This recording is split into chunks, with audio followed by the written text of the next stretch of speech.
pong rally na nagaganap po dyan. Rally po ng mga INC, ng mga kulto, ng mga DDS na demonyo. Ito pong isang tao o isang rider na naghahanap buhay po ay hinarang po ng mga hayop na ito. Pinagbantaan at ninakawan pa. Grabe. At meron din pong namatay dyan isa pong buntis na nakasakay po sa ambulansya. Namatay po ang nanay at yung anak.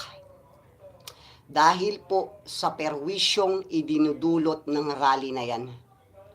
Ng mga demonyong mga nagrarally na yan. Grabe. At ito naman pong si Amy, umepal na po. So, hindi na po yan rally ng iglesia. At itong si Mike Defensor, umepal din. So, rally pa ba ng iglesia yan? O way nyo yan para patahimikin yung impeachment ni Sara? Tangina nyo. Tangina nyo. Ayan. May galab shoutout po sa ating pong mga magiging live viewers dyan. Huwag nyo pong kalimutang mag-like at mag-subscribe. Maraming salamat po. Ayan, umpisahan na po natin dito po sa kay Marcoleta. Okay. Sana hindi copyright po. Parang naririnig ko na yabag ni Kakante! Di ba? Rally pa po ba ng iglesia yan? Iglesia po ba si Mike Defensor? Di ba hindi naman? Tangina nyo. Lumabas na talaga yung totoong kulay nyo, mga hayop kayo. Ang kakapal ng mukha nyo. Wala na. Hindi na maganda yung imahe nyo. Naging kulto na rin kayo. Tangina nyo. Marcoleta! Di ba? Marcoleta! Marco Beta. Mga kababayan! Ang senador ng Republika ng Pilipinas lumalaban sa katotohanan at hustisya, Dante Marcoleta! Marcoleta!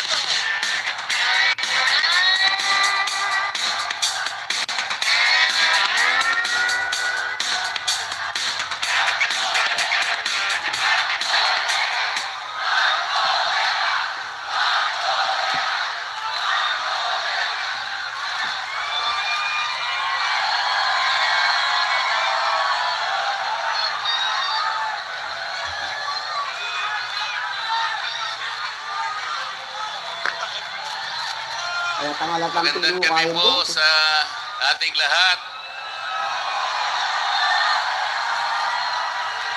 Guys, Unang-una na pakilike po po. ay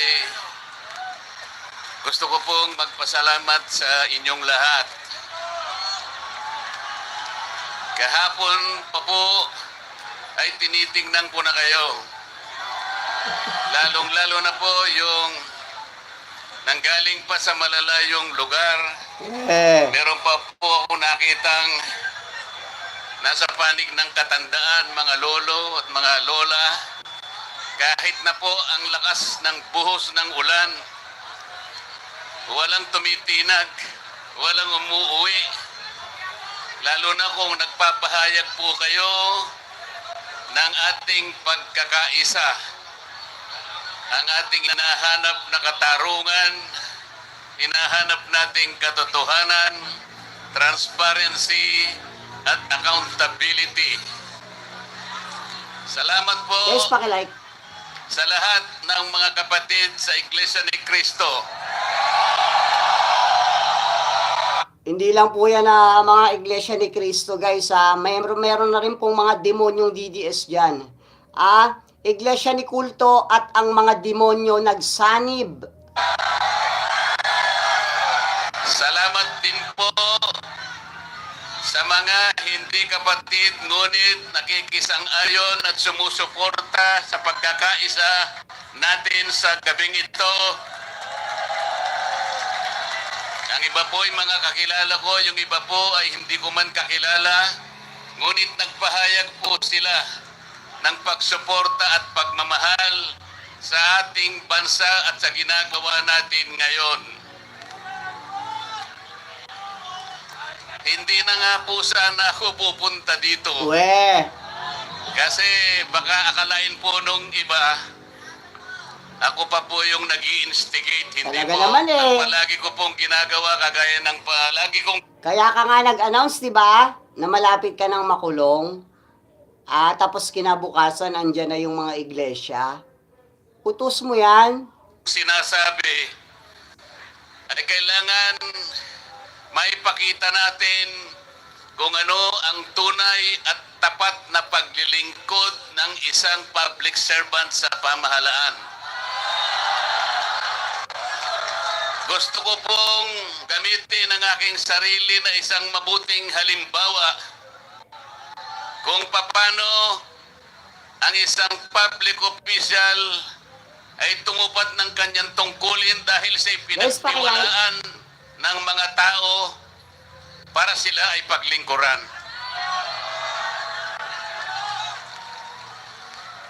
Hindi ko po alam kung paano ko kayo pasasalamatan sa tuwing nababanggit ang aking pangalan na sinusuportahan po ninyo ang aking ginagawa para sa ating bansa.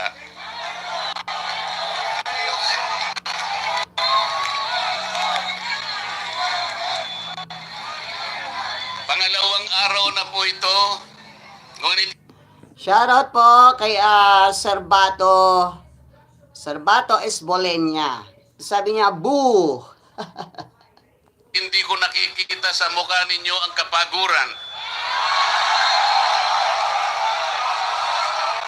Hindi ko po alam kung paano ako magpapasalamat sa inyo.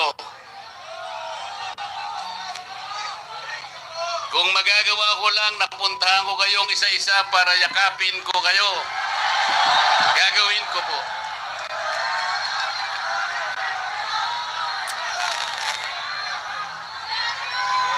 Naisip ko nga, magdadala na lang ako ng hopya.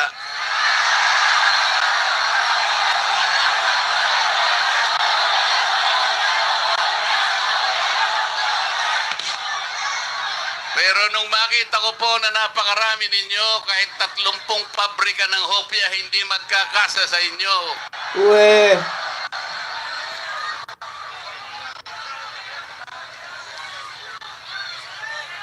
Guys, pakinig po ng live natin.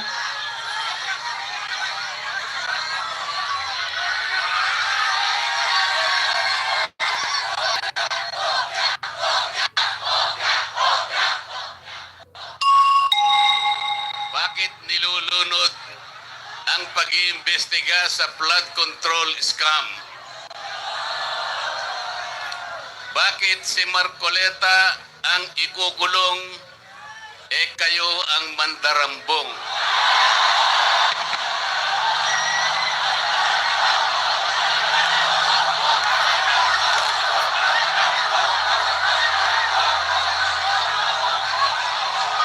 Tanga! Ikaw ang mandarambong kasi kaya ka nga ikukulong, di ba? At hindi lang yung 75 donation ang haharapin mong kaso. Meron pang ilalantad si Bonoan na hinihingi mo sa kanyang kalahating bilyon. Pero bago yon, saka na natin pag-usapan yon.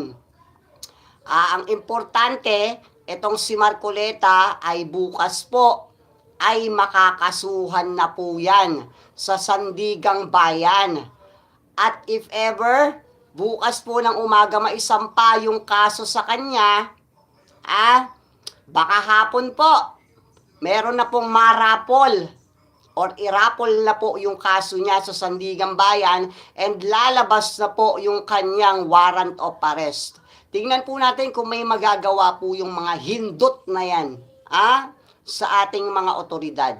If ever po bukas po ng hapon, lumabas na po yung kanyang warrant of arrest, or sa Monday ng umaga, kasabay ng impeachment ni Sara Duterte. Guys, pakilike po ng ating live. Maraming salamat po. At shout out po sa atin po mga live viewers. Ayan. Meron po akong babasahin sa inyo. Alam nyo na po ito, pero kailangan pong alam ko uli sa inyo para maitatak po sa ating puso. Ang babasahin ko po sa inyo. Tingnan mo, meron na naman pong hawak na kopyahan, script. Hindi ba nila kayang magsalita? Di ba ikaw yung inaakusahan? So, kailangan magsasalita ka dyan, yung lalabas mismo sa bibig mo, yung nasa saloobin mo. Katulad ng ginagawa namin, pag nagbablog or nagko-content kami sa live, wala kaming hawak na script. Kusang lumalabas yung mga salita namin. Ikaw yung inaakusahan, di ba? So, ikaw dapat, kapag magsasalita ka sa tao, dapat yung lalabas talaga sa bibig mo. Hindi yung kailangan mo pa ng kopyahan, tangina mo. Paano manggagaling sa puso yung sasabihin mo dyan? Kung meron kang binabasang script, tanginan to. Nyo ay yung pambungad o yung preambulo ng ating saligang batas. Hindi mo kayang solohin? Ito po ang kauna-unahan, ito ang pambungad, ito yung panimula, kung tawagin Guys, natin sa pakilike po English ng ay ating preamble. Ito po ang sama-samang isinulat ng bawat isang Pilipino noong ang ating saligang batas ay ating pinagtibay. Babasahin ko po. Sama-samang sinulat? Kakasya sa isang papel. Kami, Guys, pakilike naman po ng ang ating live. nakapangyayaring sambayanang Pilipino na humihingi ng tulong sa makapangyarihang Diyos Grabe, upang ginamit niya naman, bumuo ng isang Shoutout makatarungan po, at Arthur makataong lipunan Senente. at magtatag ng isang pamahalaan nakakatawan sa aming mga mithiin at mga lunggatiin. Magtataguyod ng kabutihan sa bawat isa. Mangangalaga at magpapaunlad ng aming kamanahan at titiyak para sa aming sarili at sa angkanang susunod Shoutout po, George ng mga Fortes. biyaya ng kalayaan at demokrasya sa ilalim ng pananaig ng batas at ng pamahalaang puspos ng Pakilike po ng ating katotohanan, live, guys. katarungan, kalayaan, pag-ibig, pagkakapantay-pantay at kapayapaan ay naglalagda at naghahayag ng konstitusyong ito. Mga kababayan, ito po ang batayan Good kung morning bakit po sa inyo nandito lahat. tayo ngayon. Nais nating ipaalala sa pamahalaan ang ating mga layunin, ang ating mga adhikain, ang ating mga pangarap para sa ating sarili at sa susunod na saling lahi, at ang ating pangarap sa ating pinakamamahal na Shoutout bansa. po, Belen Wing. Ito po ang aking paninindigan at alam ko ito ang Belen. ating Basta Belen, pinagkaisang hindi ko mapasa yung paninindigan ano mo. ngayong gabi. Pasensya na. Shoutout, Belen.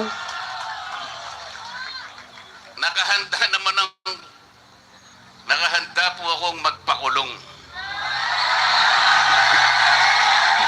Talagang makukulong ka at wala kang magagawa. Ikaw na ang may nagsabi, hindi po pwedeng i-bend yung law. At kayo na rin po yung nag-bend ng law.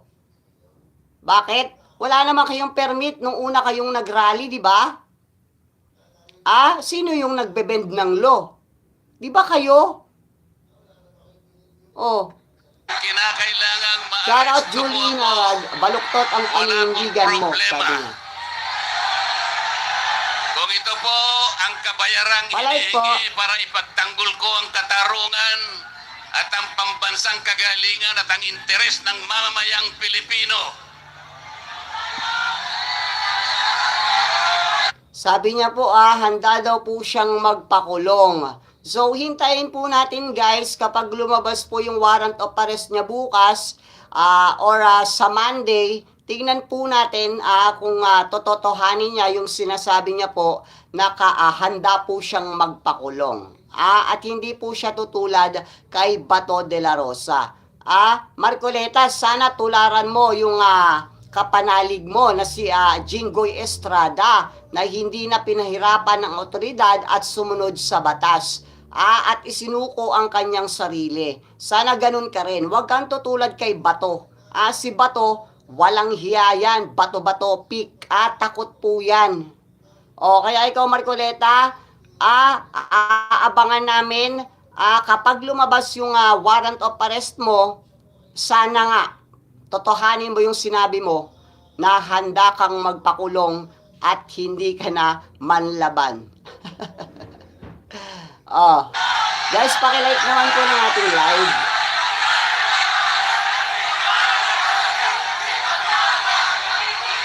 Marco Tae.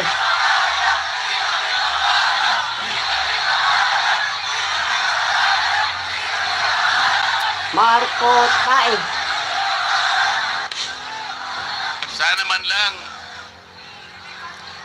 Sana man lang may ninakaw ako. Sana man... Wala ba? Sige, excuse muna natin yung kaso mong plunder sa 75 million. Kasi alam na naman ng taong bayan yan eh. Eto pong si Bonoan, isa na po itong state witness. At meron pong sinasabi dito si Ping Lacson na nang hihingi ka ng 500 million kay Bonoan. Wala kang ninakaw? Di tignan natin. Lalabas din yan. Kasi nga, magiging state witness na si Bonoan at ibubulgar po, ilalantad po ni Bonoan yung katotohanan, diyan po sa 500 million na yan. At hindi naman po maglalabas ng tawag dito, hindi naman po maglalabas si Bonoan ng kanyang sinasabi kung wala siyang resibo.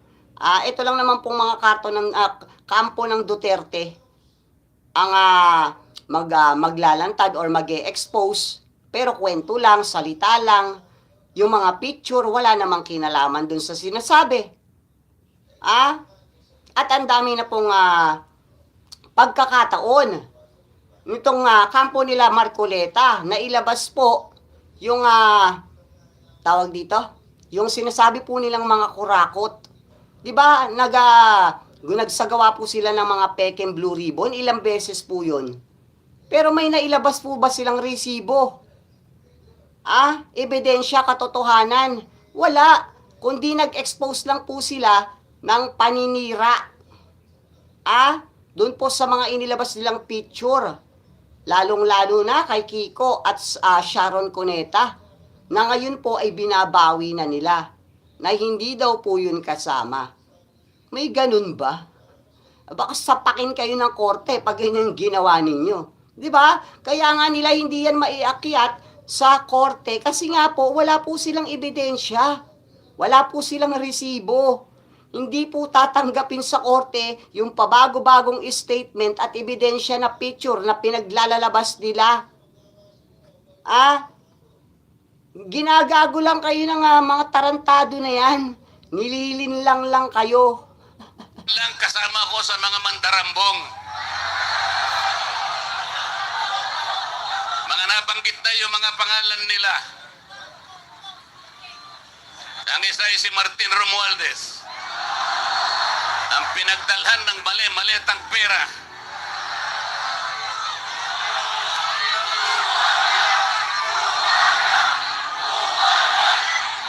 Katulad niyan, nagsasabi na naman sila na pinagdalahan ng mali-malitang pera. Di ba abogado ka? O di sampahan mo ng kaso. Ba't hindi mo masampahan ng kaso? Kasi hindi totoo. Yung gawa nila, ibinabaling or binabaling po nila sa iba. Siya na nga po nagsabi, merong mali-maleta daw, na natanggap. O so patunayan mo. Buhaya daw, buhaya. Ako po ang ibinibintang nila sa akin Buhaya ka daw, Marcoleta. ay salaping pantulong para sa kampanya para ako ay manalong isang senador. Mga kaibigan po na pribado at sarili lang pera ang kanilang itinulong sa akin. Baka Huwag mong gawin bobo yung sarili mo. Alam mo ang katotohanan dyan sa kaso mong plunder. Kaya nga nag-announce ka na maaari ka ng makulong eh. Dahil nagkamali ka sa announce mo or dun sa interview mo sa Net25 na ikaw mismo ang umamin na nakatanggap ka ng donasyon at hindi mo inilagay sa iyong sose at that time ay congressman ka. Na bawal tumanggap ng donasyon or regalo mula sa mga private, individual, at sa public. Kung ilagay mo man yan, dapat, kung tanggapin mo man yan, dapat ilagay mo yan sa sose mo. Pero wala kang nilagay sa sose mo. Nakaligtas ka doon sa kay Garcia, pero iba yung kaso mo sa ombudsman.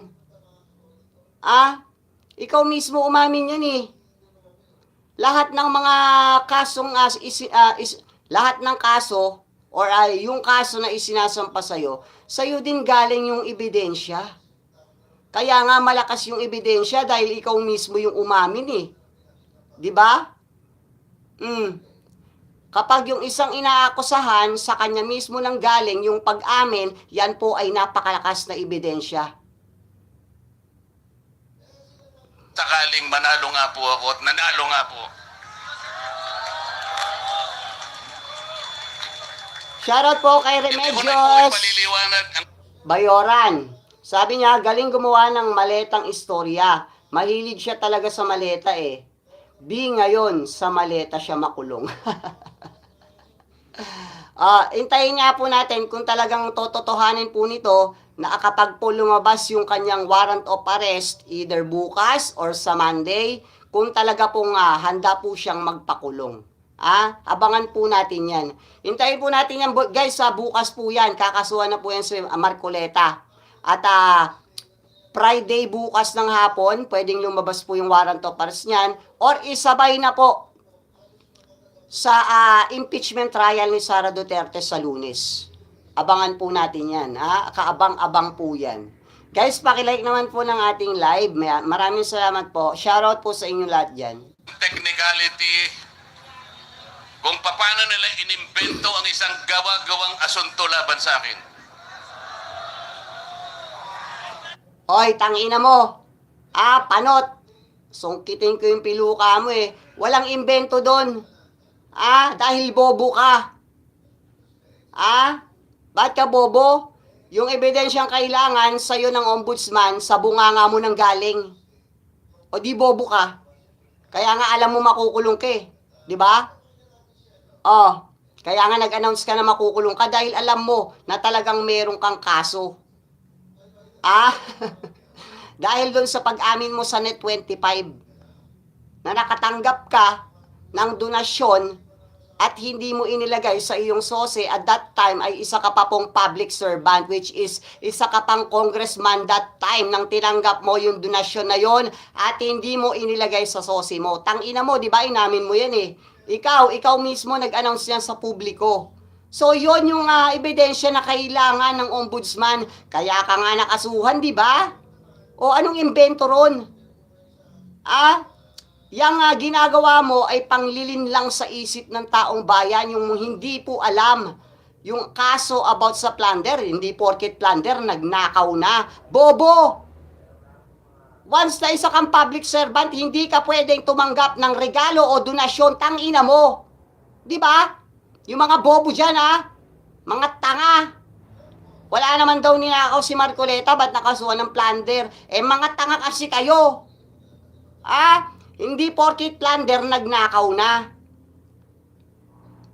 I-search nyo sa Google yan. or kay ChatGPT. Mga bobo.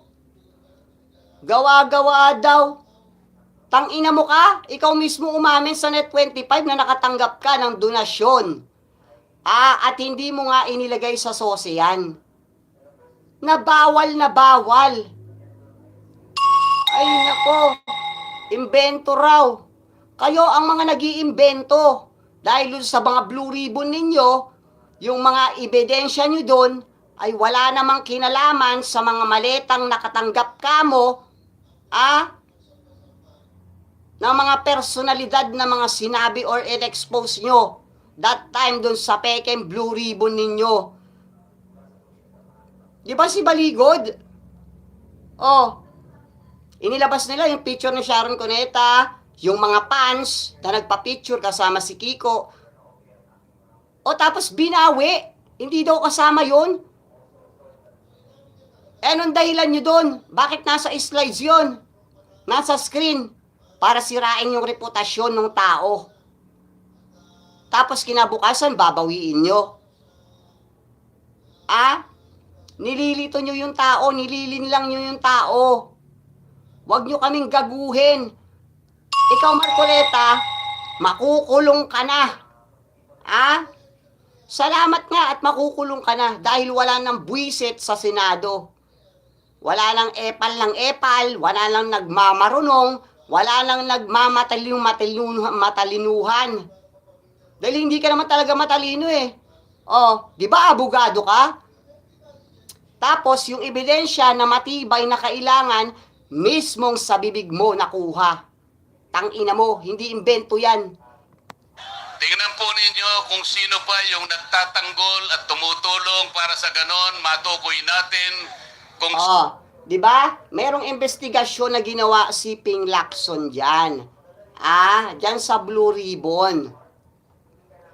Para maisapubliko yung mga ebidensya dyan po sa flood control, yung mga corrupt sa flood control. Meron pong ginawa si Ping Lacson dyan na investigasyon. Para po mailabas po yung sa publiko, sa session, kailangan po ng pirma nila Marcoleta. Pero hindi po sila pumirma. Kasama si Amy. Hindi po sila pumirma para maisapubliko po, mapanood po natin. Yung investigasyon doon sa flood control. Hindi po nila yung pinirmahan. Wala, hindi po pumirma yan. Kaya nga hindi na i-public yun kaya nga pinipilit siya. Di pirmahan mo muna to para lumabas yung investigasyon or maisapubliko natin. Ibig sabihin nila, mapanood po natin yung mga investigasyon na magaganap po sana dyan sa flood control. Pero hindi po yun nangyari dahil hindi po pumirma yung putang inang yan. Sino ang may kagagawan Palay po. ng pinakamalawak, pinakagarapal na pandarambong sa kabambayan? Si Duterte, walang iba. Tangina mo. Sinagot ko na. Si Duterte. Simula nung naupo, yung mga mahayop na Duterte na yan, nagkaloko-loko na, nagkagulo-gulo na ang Pilipinas. Ang daming dumaan na administrasyon, hindi po ganyan kagulo. Hindi po ganyan kagarapal yung pagnanakaw, paggawa ng krimen. Nung naupo yung Duterte na yan, naging ganyan na po yung Pilipinas. Si Duterte, Marcoleta. Siya pa ang inaasunto at siya pa Guys, pakilike. ang pinagbabalakang arestuhin. Hindi ba katungkulan ng ombudsman ang sila ang humanap, umusig at parusahan ang lahat ng may kagagawan nito? Paparusahan yung lahat. Inuna ka lang kasi nga mayabang ka. Nauna ka lang, alam mo kung bakit? Kasi bobo ka. Nauna ka lang, alam mo kung bakit? Kasi nag-announce ka mismo sa channel nyo, sa Net25. Doon mo in-announce yung ebidensya na kailangan ng ombudsman. Kaya nga hindi na kailangan mag-imbestiga ng ombudsman dahil nakuha na po nila yung mabigat na ebidensya na mismong nanggaling sa bunganga niya. O di tanga, bobo ka kasi eh. Ang daldal mo kasi eh. O, di ba? Ang ingay mo kasi. O, di tuloy, nauna ka. Ah? Wala tayong magagawa. Makukulong ka na, tangina mo. Ito. Bakit ang ombudsman ang nagagalit sa akin? Hindi ba dapat tulungan pa nila? Hindi nagagalit sa'yo. May nagagalit ba? Sinigawan ka ba? Ah, inangilan ka ba? Ikaw ang palaging galit, ang ina mo, kahit sa mga reporter, galit ka eh. Kaya nga hindi ka kinocover ng reporter, ang mga media. Ah, ng mainstream media, hindi ka kinocover. Bakit? Isang salita pa lang ng reporter. Para ka lang siraulong mga angagat, siraulong nauulol na aso. Galit ka agad, nakaangil ka agad. Tapos, pag hindi mo gusto yung tanong sa'yo, mapipikon ka. Napatunayan na yan. Napatunayan na yan. Shoutout po, Juby Pasqua. Napatunayan na yan. Yung interview sa'yo, nakakala mo naka-off-air ka pa. Kaya nga sabi mo, tanga bobo yung dalawang reporter. Di ba nagalit sa'yo yung dalawang reporter na yon? At pagkatapos nun, dun sa Peking Blue Ribbon nyo, nag-announce ka na naman na bayaran yung mga media. Putang ina mo. Karapat dapat kang makulong. Deserve mong makulong. Dahil sa kayabangan mo, kahambugan mo, kadaldalan mo, yung ugali mong aso, asong ulul. Kapag ini-interview po yan, galit agad. Ang ina, hindi mo man lang makitang ngumiti. Pag ito kasama mo sa buhay, napakabigat po siguro ng buhay mo, no? Yung makikita mo yung pagbumukha niyang nakasimangot palagi. Hindi sa'yo nagagalit yung ombudsman, ikaw ang palaging galit. Tangina mo, piluka. Humangin sana dyan at tangay niyang piluka mo. Sapagkat iisa ang layunin namin. Ginawa po nilang politika ang lahat ng ito. Ang mga asunto po na sinampa laban sa akin ay Ano? nagsasaysay ng kwarta. Pero Guys, pakilike. hindi nagbabanggit ng korupsyon. Nagsasaysay ng halaga, ngunit hindi binabanggit ng ill-gotten wealth. Ipinipilit na iugnay ang public office, ngunit walang binabanggit na abuse of public office. Di wow. Naglulupit ng mga chismis, ngunit walang ebidensya. Naglulupit ng naratibong pampolitika. Wala daw ebidensya, ba't makakasuhan ka? Kung wala ebidensya, hindi ka makakasuhan. Oy, wag yung itulad yung ugali ng Administrasyon Duterte sa Administrasyong Marcos. Dahil ang Administrasyong Marcos ay matino at dinadaan sa due process lahat. Dahil kung hindi, matagal na kayong wala dyan. At yung mga nagrarally dyan, matagal na kayong sinagasaan dyan, katulad ng ginawa ni Duterte that time nang nakaupo pa siya, na sinagasaan niya yung mga nagrarally dyan. Ng mga kapulisan noon, na mga demonyo pa ang utak. Pero ngayon naging matino at gumanda po ulit ang imahe ng ating mga kapulisan dahil po sa kabutihang loob ng ating administrasyon. Kung si Raul, si PBBM, matagal na kayong tumalsik lahat. Isang ganun lang ng presidente, hindi nyo ba naiisip yon? Isang pitik lang ng presidente, talsik kayo agad dyan, pero hindi, dinadaan pa rin sa due process, pinagbibigyan pa rin kayo. Kahit mga siraulo na yung pinaggagawa ninyo dyan. Kahit ang dami nyo nang naabala sa rally ninyo, ang dami nyo nang naperwisyong taong naghahanap buhay, may mga emergency, mga pumapasok sa eskwela, sa trabaho, na dumadaan dyan sa EDSA, at kinamkam ninyo mga putang ina nyo sa dahilang pansariling interest ninyo. Kung sira ulo yung administrasyon, putang ina, lahat kayo dyan. Tumalsik na kayo lahat. Pero hindi po kasi ganun yung ating Pangulo.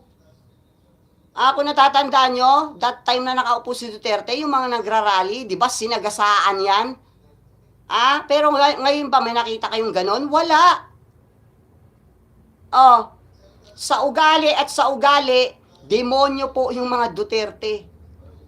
At yung mga galamay niya. Tsura pa lang nito, di ba? Mukhang hindi mo na pagkakatiwalaan. Ngunit, walang pinabanggit na elemento o sangkap sa mga krimen na kanilang gawa-gawa. Tanga, yung sangkap na nakuha sa'yo, yung sa bunganga mo, sa bibig mo, sa salita mo lumabas, umukha kaming eng-engin, tang ina mo. Kaya nga ang lakas ng ebidensya sa'yo at nauna ka kasi ikaw mismo yung umamin. Yung inaakusahan, siya po mismo yung umamin. Kaya tapos agad yung laban. Wala nang investigasyon. Tapos agad ang laban. Kaso agad. Yun po ang nakapagbibigay po ng malaking Guys, pakilike naman po ng ating live. sa ilalim po ng mga batas na umiiral sa Shoutout ating po, bansa. Edna Rivera. Hindi ba sinabi natin, bawal ang bend the law? Di ba sabi niya bawal ang bendalo? Pero kayo ang nagbe-bend ng law, kayo ang nagbabaluktot ng batas. Bakit? Noong unang rally ninyo, wala kayong permit. So, sino yung nag-bend ng law? Putang inang mga hayop na sinungaling na to Mga sinungaling. Ayaw daw nila na binabaluktot yung batas. Pero sila po ang nagpapatunay na binabaluktot nila yung batas. Nagrally sila ng walang permiso. Rallying illegal na ang daming naperwisyo. Ang daming naghahanap buhay na naantala dahil sa mga demonyong walang kwentang rally ninyo. Sino yung nagbe-bend ng law? Kayo. Diba? Ayaw daw nilang baluktutin yung, ayaw daw nila sa bumabaluktot ang batas, pero sila ang nangunguna sa pagbaluktot ng batas. O di ba pinaggagago tayo nitong mga hayop na to?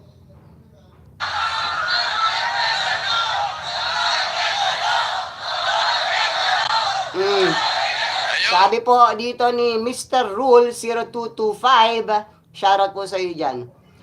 Kaya mas mabilis yung sa iyo kaysa sa flood control kasi si Marcoleta mismo ang umamin. Tama po, di ba? May mga viewers po tayo na matatalino at hindi po nakikinig sa mga chismis. Yun naman po talaga yung totoo Kaya po nauna yung kaso ni Marcoleta dahil din po sa kabobohan niya. Kasi po hindi na kailangan mag-imbestiga Sa kanya na lumabas yung sa bunganga niya na mismo lumabas yung kailangan ng ombudsman para makasuhan siya. O di ba? Shoutout po Mr. Roll. Don't bend the law. Wag daw po i-bend yung law, pero sila po mismo, yung mga putang inang nagrarally dyan, ang nag-bend ng law nung unang rally nila. Tang ina mo, lokohin mo ba, lelang mo, gago? Wag mo kaming nililinlang. Kung meron kang nalilinlang na mga demonyo, hindi mo kami kayang linlangin. Diba nililito po nila yung isip ng tao? Don't bend the law. Putang ina mo, kayo unang nagbe-bend ng law.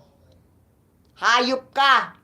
Ang dami nyo nang naabalat na perwisyo, may mga namatay na dyan na inosente. Meron po dyang ambulansya. Ang sakay po ay buntes at manganganak na. Nang dahil sa mga putang inang yan, namatay po yung mag-ina. Dahil naipit po dyan sa traffic, dahil sa kagagawan ng mga rally ng mga hindot na yan.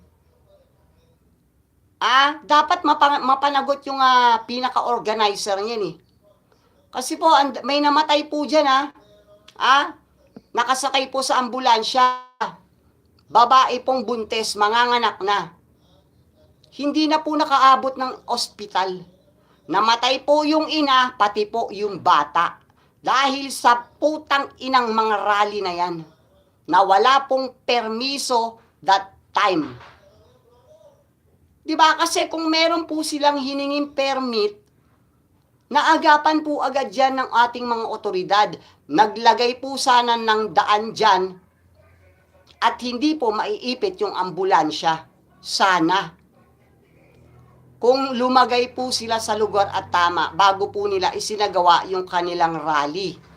Grabe, di ba guys? Dahil po sa walang kwentang rally na yan. Bakit walang kwenta? Illegal po yan eh. Nung una, wala silang permit.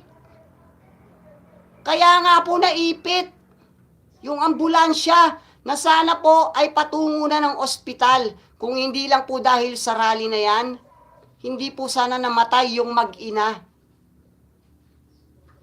Sira ulo tong mga hayop na to eh. Shoutout po, Apas Jerry. Sa mukha pa lang ni Marco Beta, di nakapaniwala. Tapos, dapat makasuhan mga yan. Opo. Mga salot mga yan. Salot po talaga guys. Kawawa naman po yung mag-ina na mga anak lang po yun namatay po yun, namatay. Namatay po yung babae, pati po yung dinadala niya po sa sinapupunan niya, nasanggol pa lang po. Hindi man lang nakita yung mundo. Dahil po sa walang kwentang rally na yan. Sila po yung nagbe-bend ng law. At ang dami na po nilang naperwisyo. Kasi po, yang katulad na sinasabi ng Marcoleta na against po sila sa nagbe-bend ng law, pero sila po yung nagbaluktot ng batas dahil hindi po sila kumuha ng permit bago nag-rally. Na kung kumuha lang po sana sila ng permit, hindi po mamamatay yung mag-ina na yun. Kaya nga po kumukuha ng permit sa public place para po magawan po ng paraan ng mga nakakasakop dyan ng mga otoridad. Kung saan po dadaan yung mga sasakyan na hindi po maaabala. Kaya nga po pinakukuha ng permit bago mag-rally sa isang pampublikong lugar. Pero hindi po nila yung ginawa. So sino po yung nagbe-bend ng law? Mga tanga, wag kayong... Ay nako, wag po kayong mga tanga. Shoutout po, Larry. Hindi po tayo yung nagbe-bend ng law rito, sila. At ang dami na pong naperwisyo dyan, bukod dun sa mga namatay na mag-ina, na buntes. Meron pa pong mga, tawag dito, estudyante na hindi nakapag-exam, yung mga naghahanap buhay na hindi nakapasok nung that time, hindi po nakapasok. So, ibig sabihin, wala po silang sahod that time. Ang dami po nilang naperwisyo, yung mga hayop na yan.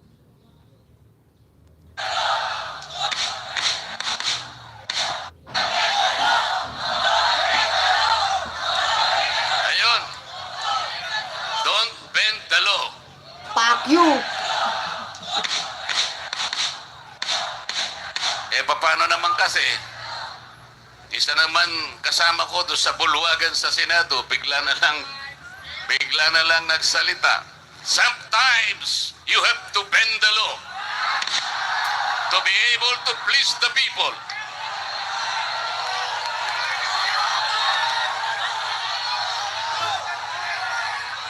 Sumagot naman yung kausap.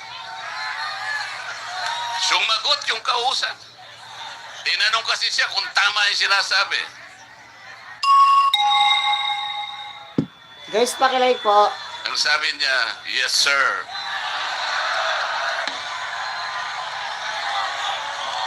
Mga kababayan, uulitin ko po ang aking pagsaludo sa inyo. Ang aking paggalang, ang aking pagpapasalamat sa ipinakita ninyong pagsuporta at pagmamahal sa akin at sa mga bagay na ipinaglalaban nating lahat. Ang katarungan, ang katotohanan, ang pananagutan, at ang katarungan. Okay, dapat magpasalamat ka dyan talaga. Dahil bukas makukulong ka na, tangina mo. Dito tayo, kay Kakampinas. Kung panawagan, hindi ho aalis kami rito hanggang Tandaan niyo yung pagmumukha nito, guys, Ang sabi niya po, hindi daw po siya aalis dyan hanggat hindi po bumababa si PBBM. Tangina mo, baka makita namin, malaman namin, wala ka na dyan, hayop ka, presidente pa rin si PBBM. Di ba? Mahilig po silang magsalita, pero hindi naman po nila nagagawa. Hindi ka aalis dyan, Sige. Panoorin natin to. hindi ka magre-resign, Bongbong Marcos. Ay to, sino pinahog mo nga hindi ka aalis? Di wag kang umuwi. Wag kang umuwi, wag mo nang sabihin na hindi ka aalis hanggat si BBM ay hindi mag-resign. Kasi nung nakaraan pa, nung una pa lang, na nanggugulo kayo at nagrarally kayo, sinabi nyo rin na hindi kayo uuwi. Diba? Sinabihan na kayo namin na wag kayong umuwi sa mga pamamahay ninyo hanggat si Pangulong Bongbong Marcos pa ang presidente. Yun din po, tayo ng bunan, inulanan lang kayo, ininitan lang kayo ng konti, nagsialisan man kayo. Nabasa lang kayo ng ulan, nagtago na kayo, nagsialisan na kayo dyan. Tapos kayo sasabihin nyo na hindi na naman kayo aalis hanggat si PBBM tayo Pangulo at hindi mag-resign si BBM. Ay, wow! Sa tingin nyo ba, masisindak nyo yung Pangulo kung hindi kayo uuwi hanggat sa presidente? Yes, palay. Hindi, huwag kayong umuwi. Huwag kang umuwi, ha? Huwag kang umuwi. Ha? Pero alam mo, Shout out po, itong Ronaldo. sinasabi mo na hindi uuwi, budol man yan. Ay, kunting ulan lang, yung mga DDS magsiuwian na yan kay takot kayo sa tubig. Kasi pansinin nyo yung mga alagad nyo na mga DDS na sinasama nyo sa rally nyo, titingnan mo nga parang hindi na naliligo. Kaya pagka may ulan, makita nilang kumukulimlim na at may ulan na ay tatago agad yan at uuwi na kasi takot sila at ayaw nilang maligo. Yun lang naman yung kinakatakutan ng mga DDS pag nagrarally, tubig.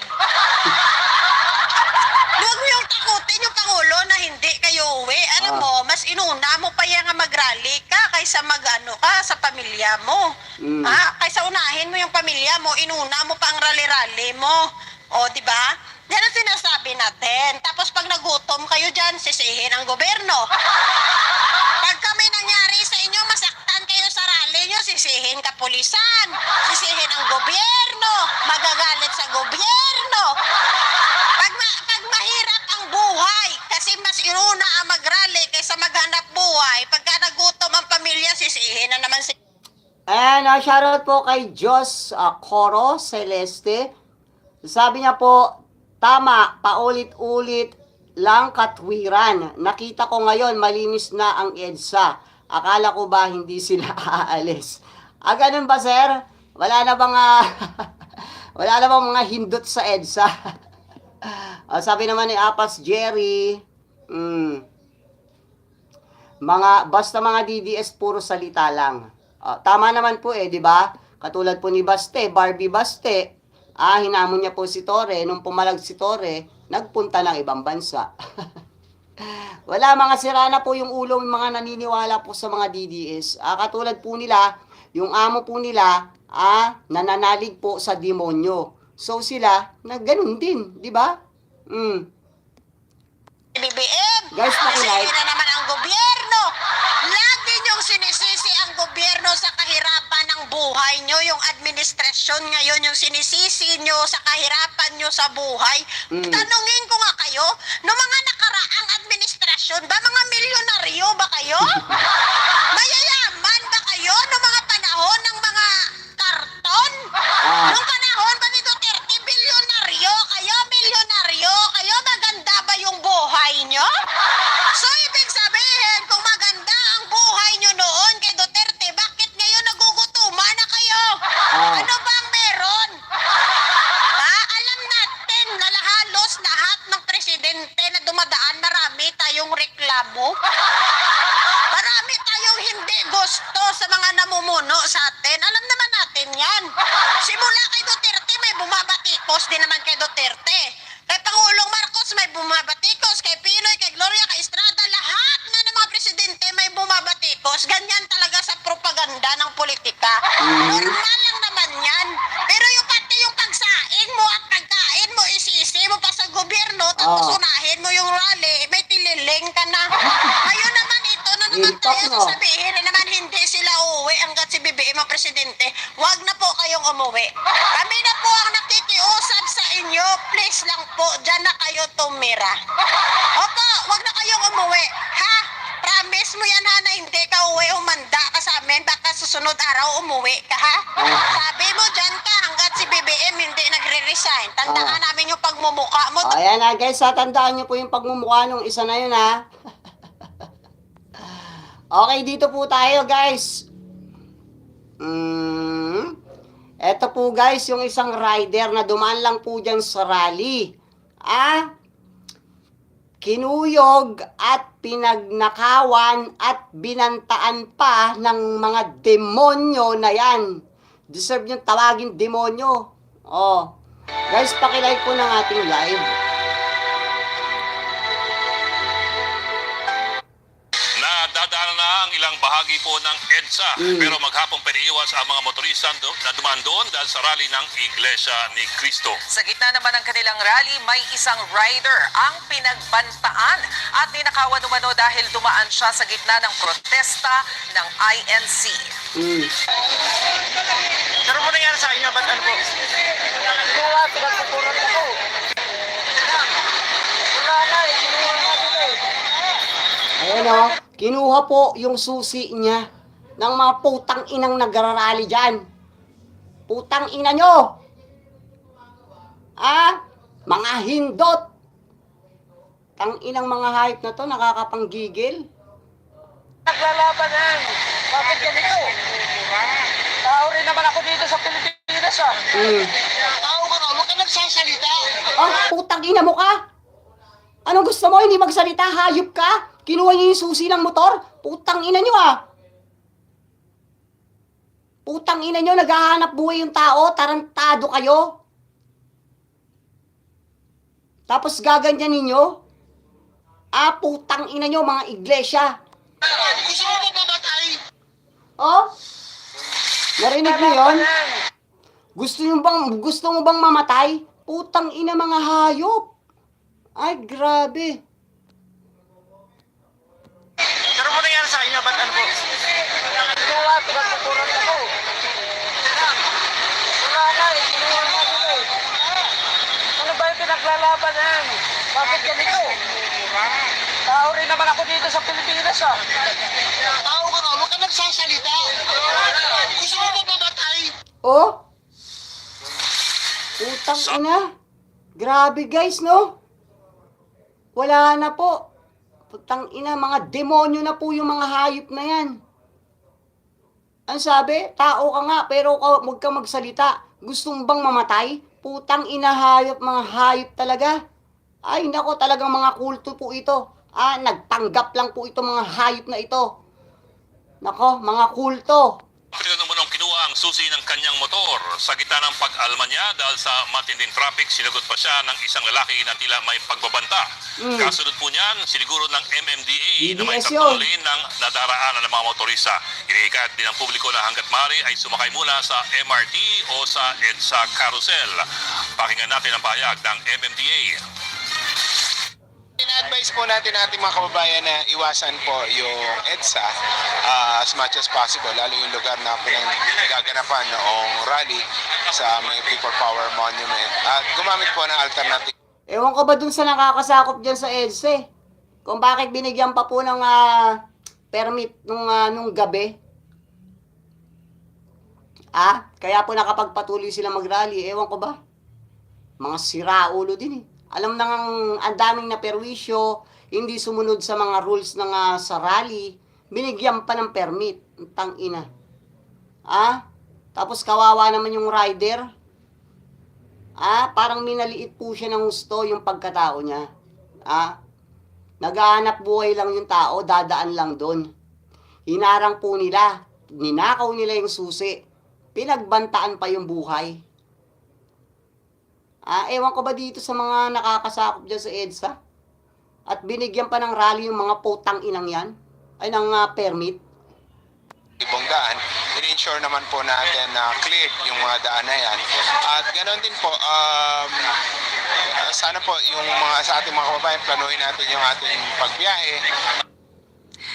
Itinanggi naman ng PNP ang kumakalat na post na hinaharangan nila ang ilang bumabiyahe para makiisa sa rally. May na-monitor naman ng NCRPO na ilang hindi miyembro ng INC ang sumali sa rally. Inaalam na nila ang pagkakakilanlan ng mga yan. Samantala, nakiisa muli ngayong araw sa rally si Congressman Leandro Leviste. Natural, DBS May yun limandaan eh. daw na taga-distrito niya sa Batangas na hindi INC members ang sumama sa rally na itong panawagan ng kongresista. Ang trabaho natin bilang mga congressman na suportahan sila Ibalik mo muna yung bilyones mo sa solar, tangina mo. Balik mo. Ayop na to. Mamalinis pa. sa kanilang mga advokasya, which in this case is worth supporting for everyone. Transparency for a better democracy. Nagpaabot din ng suporta sa INC si Senador Bongo para sa aniyay tunay na transparency at accountability. Nakikiisa raw ang senador sa layunin na mapanagot ang lahat ng mga nagnakaw sa kaban ng bayan. Sabi ni Apas Jerry, ayan na naman yung isang sinto-sinto. Mongoloid po yan. Katulad po yan ni Meow Meow, ni Kong Meow Meow, mga may may saltik po sa utak. Katulad ni Rospicio, 'di ba? Makikita mo naman, 'di ba? Kung mayroon po bang sakit sa pag-iisip o wala. Samantala, pinatatawag ng LTFRB ang nasa 34 na PUV operators na hindi bumiyahe para dumalo sa rally ng INC. Kabilang po dyan ng ilang bus at UV Express. Pinaharap na sila sa ahensya sa July 9. Pansin niyo, dagdag lang na konteksto at saka mga detalye. Napansin niyo yung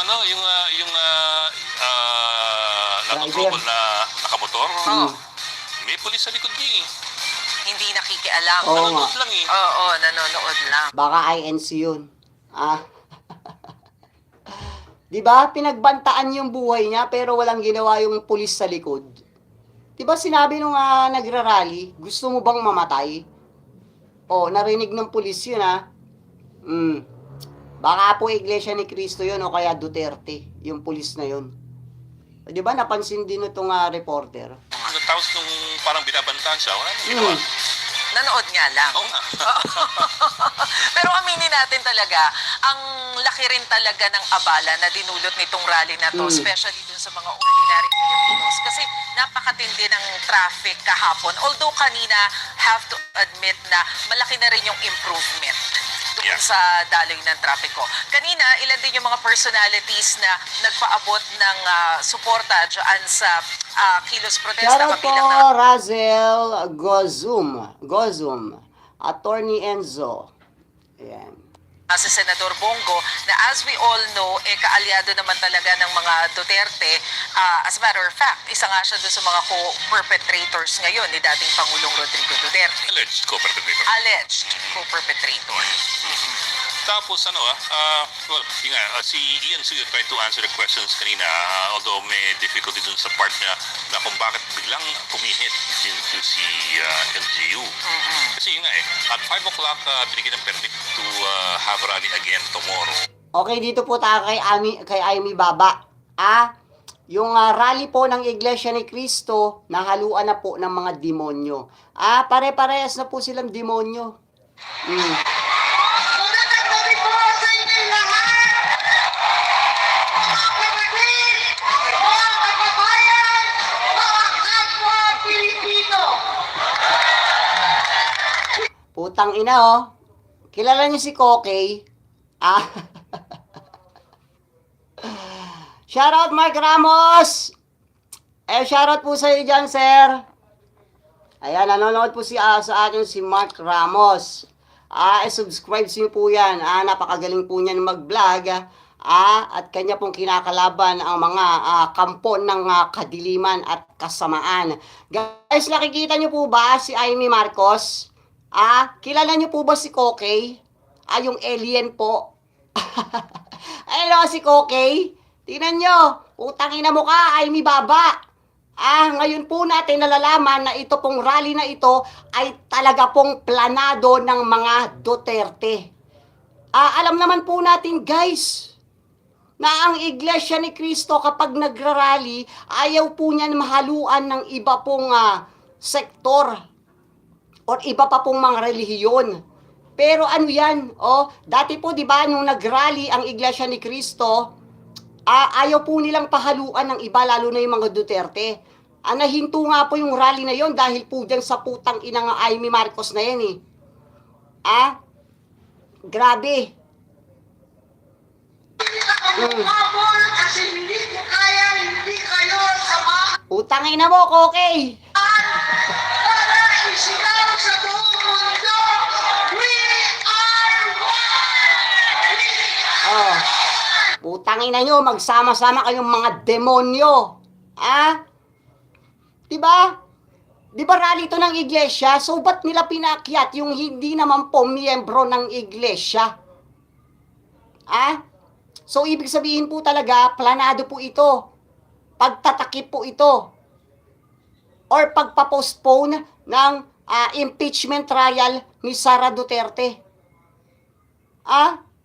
Ginagamit lang po nila itong mga dahilan nila dahil about daw po sa pagtatanggol kay Marcoleta. Hindi.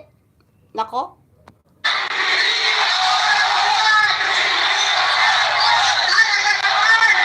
Walang umuuli, walang matutunaw sa ulan na pinag- Putang ina mo, marami nang umuwi. Hayop ka. Huwag kayong magsasalita agad ng tapos kasi nag-feedback sa inyo agad. Bumabalik agad sa inyo. Katulad nung isang tawag dito, yung parang ex-bodyguards po ata yun. Hindi daw po siya uuwi. Wala daw pong uuwi hanggang hindi po bumababa si PBBM. Asa na yung putang inang hayop na yun? Bago kasi kayo magsalita, isipin nyo muna kung mag-feedback sa inyo. Manang-mana kayo kay Sara Duterte. Yung kanyang sinasabi, bumabalik po agad sa kanya kasi hindi pinag-isipan. Kasi bobo. ng langit. Walang uwi ang ito. Suklang ang gobyernong manhid. Walang pakialam. Sabi po ni Abs Jerry, baka nakabatak yan si Aimee. Wala daw matutulog. Baka nga. Hindi po kasi makakatulog yung mga nakabatak. O baka may mga nagsusession dyan, di natin alam. Pero talaga, di ba, kamukha niya si Kokey. Ganyan din po yung suot ni Kokey, yung alien na malaki ulo. Na naka-jacket din po. Shoutout po, Carl Aroy. Good morning din po sa iyo dyan. Sa hirap ng ating mga magsasaka at mga isda, mga sektor na nagpapakain sa atin na halos walang makain, kunog ang mga Utangin na nyo, talagang walang makakain. Kasi kayong mga salot at kampo ng mga Duterte, putang ina nyo. Lantaran, garapalan kayong magnakaw at manlinlang ng isip ng taong bayan. Tang-inang itong mga hayop na to. Sige, sabihin na natin, wala pong perpekto, wala pong malinis na politiko. Pero hindi po katulad ng mga kampo ng Duterte na ito, lantaran, garapalan. Yung kanila pong ginagawang pagnanakaw, krimen. Lantaran yan, guys. Yung pagkampi nila sa China, lantaran. Ang dami po nagawa ng Duterte, di ba? May pogo, patayan, droga. Sa kanila po talaga yan. Ano pa? Ang dami. May Alice Guo. Tangina. Lantaran po, lantaran yung mga pagnanakaw. Ano na ngayon lang po nangyari yan sa Philippine history. Ang dami pong naging administrasyon pero hindi po ganito kagarapal at kagulo. Simula po nang umupo yung mga Duterte na yan, nagkaletse-letse na po yung bansang Pilipinas. At hanggang ngayon, kumakalat pa rin yung Duterte virus na yan. Wala silang pakialam! Gobyerno tulog! Lasing sa kapangyarihan! Sadyang pipili Guys, totoo talaga, no, sa isa pong pamilya, hindi naman po natin nilalahat, ha? Meron po talagang isang bugok, yung kumbaga sa itlog, hindi po napisa, hindi po naging kumpleto yung isipan na bugok. Ito pong si Amy, hindi yan Marcos. Okay, sabihin na lang natin, Amy, hindi Marcos ang kanyang pangalan. Ito po yung isang bugok, sa magkakapatid. Di ba? Dahil po sa kapangyarihan, handa niya pong talikuran yung kanya pong pamilya. O di bugok po yan. Hindi po napisa. ka! Bumiyahe! Makihalubilo sa Canada! Sa mga dayuhan sa Amerika! Habang ang Pilipino ay nagturusa sa gasulinang hindi abot kaya! Putang ina mo ka, Amy Marcos. Ang Pangulo kaya kaya pumupunta sa ibang bansa dahil naghahanap buhay, nagtatrabaho po yan. Anong gusto mo? Dahil sa rally ninyo, mahinto yung trabaho niya?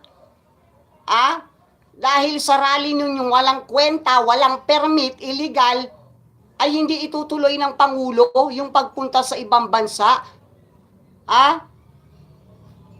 Buti nga yung Pangulo. Sige, palaging nasa ibang bansa. Pero ang hanap niya po doon ay trabaho. At nakakatulong po yun sa taong bayan. Compare mo kay Sarang putang ina na laging nasa ibang bansa, nasa labas ng bansa, nagtatrabaho ba siya? Hindi.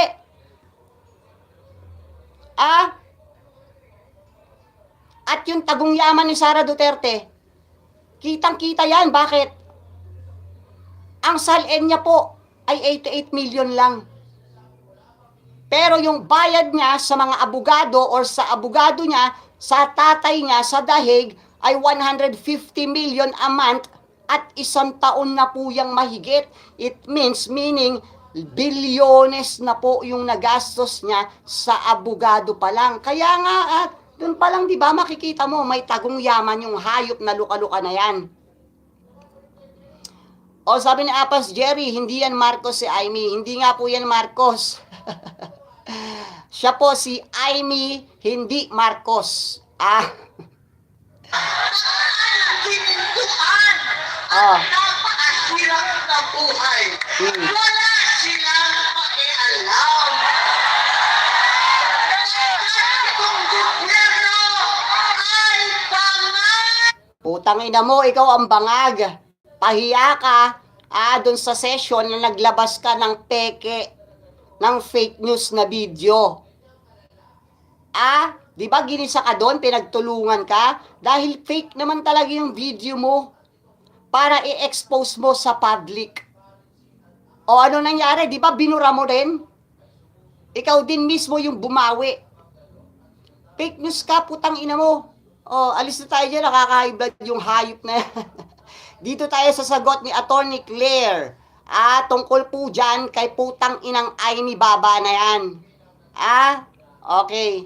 Guys, palike naman po ng ating live at subscribes na rin po. Maraming salamat po. Mega love shoutout po sa inyo lahat dyan. Good afternoon. Yusek, ano po ang reaksyon ng Malacanang sa naging pahayag ni Senator Amy Marcos na ang administrasyon ay tulog at lasing sa kapangyarihan at tila nawawala na po yung focus ng administration sa mga mahahalagang issue? Napanood po natin mismo, personal, ang nasabing pagsasalita at pagtatalumpati ni Senator Amy Marcos sa INC rally kagabi. At Ito po ang komento ng PCO bilang kumakalaban at lumalaban sa fake news. Namutawi kay Senator Amy Marcos ang mga salitang magpapaigting ng galit sa gobyerno. Ang paninira sa Pangulo at sa gobyernong ito. Tangina. Alam nyo guys, napakabait po ng Pangulo natin, no? Kung yung Pangulo po natin ay kasing ugali po ng Duterte, baka matagal na po itong tinakluban ng, ng mga sako. At nakikita na naman po natin sa kalye na padaloy-daloy sa mga ilog, sa mga estero. Katulad po, that time ng, nung nakaupo pa si Duterte. No? Mabait lang po yung ating Pangulo eh.